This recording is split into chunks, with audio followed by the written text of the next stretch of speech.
বর্ষার কোলাহলে হারিয়ে গেলাম নতুন মনে। সৌন্দর্য রূপের প্রাকৃতিক রাজ্যের অধিকারী আমার প্রিয় দেশ বাংলাদেশ। কি ভুল বললাম? অবশ্যই না। হ্যালো এভরিওয়ান, আসসালামু আলাইকুম। আমি রিহানের আম্মু, ভালো আছি। আপনারা সবাই কেমন আছেন?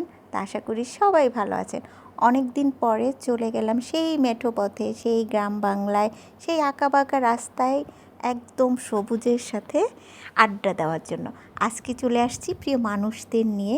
আর আমার প্রিয় মানুষ বরাবরই আমার পরিবার এবং আমার আশেপাশের সবাই, যাদেরকে নিয়ে থাকতে আমি অনেক পছন্দ করি। তো এইবার যাদেরকে নিয়ে চলে আসলাম এই সুন্দর মেঠোপথে ঘুরতে, তারা হচ্ছে আমার ছোট বোন, ছোট বোনের জামাই। আর আমার সঙ্গীর সাথে সবসময় আমার ছোট ভাই, ছোট ভাইয়ের ফ্যামিলি থাকবেই, কারণ আমার একটা মাত্র ছোট ভাই, আর আমার ভাইদের কোনো বউ নাই। তো ওকে ছাড়া আমার কোনো ট্রাভেল বলেন, কোনো ঘোরা বলেন, মানে অধরা হয়ে যায়। তো আজকে পিন্টুকে অনেক মিস করছি। ও থাকলে সুন্দর সুন্দর ছবি তুলে দিত আর অনেক সুন্দর সুন্দর দুষ্টামি করতো। ও মানুষটাই এরকম। যাই হোক, চলে আসছি সেই গ্রাম বাংলার সেই চিরচেনা সবুজের মাঠঘাটে। তো এখন বর্ষাকাল শুরু হয়ে গেছে, এই জন্য ধান কাটার একটা হেরেস পড়ে গেছে। কারণ কিছুদিনের মধ্যে এই ধানগুলো অচিরেই পানির নিচে চলে যাবে, এই জন্য যার যার জমির ধান তারা কাটার জন্য ব্যস্ত হয়ে পড়ছে। আর ধান কাটার মৌসুমটা আমার অনেক ভালো লাগে, বিশেষ করে যে পাকা ধানের একটা মিষ্টি গ্রান, এটা তো আমাকে মানে পুরাই মনোমুগ্ধ করে। আর এই গ্রানটা আমার বরাবরই অনেক পছন্দ। তো যার কারণে আমরা চলে আসছি একদম গ্রামে। তো এই জায়গাটায় দেখেন দুই পাশে খ্যারের ঝাপটা, মানে যেই ধানগুলো ছেঁড়া হয়েছে তাদেরই ঝাপটা। আর এইখানে দেখেন কতদিন পর সেই প্রিয় ধান ঝাড়া দেখতেছি। তো এখন অনেক আধুনিক যুগ, বেশিরভাগ মানুষগুলি দেখা যায় যে মেশিনে ধান ঝাড়ে, কিন্তু এইভাবে হাতে ধান ঝাড়ার প্রচলনটা কিন্তু এখন প্রায় দেখাই যায় না।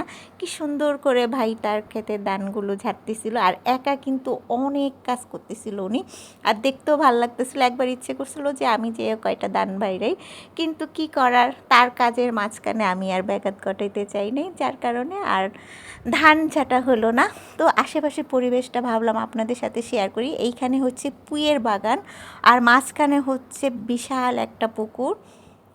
তো এইখানে কয়েকদিন আগেও ছিল শুধু মাটিতে ভরার, তা এখন কি সুন্দর করে এখানে সবজি বাগান করা হয়েছে।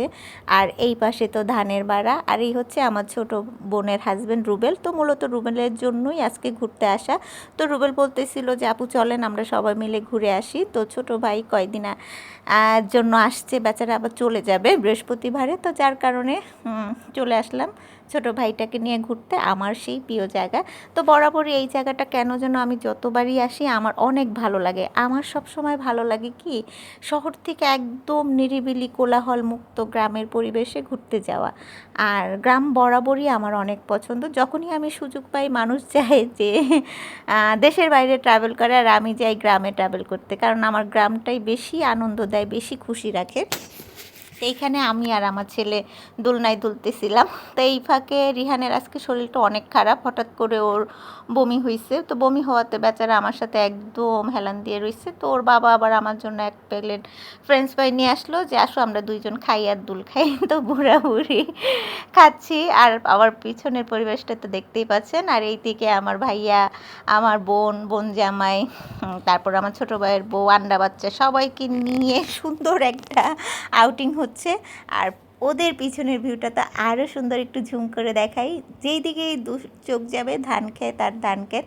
এই পরিবেশটা কয়দিন পর আর থাকবে না, তখন এখানে খালি পানি আর পানি থাকবে, ওই সময়টাও দেখাবো।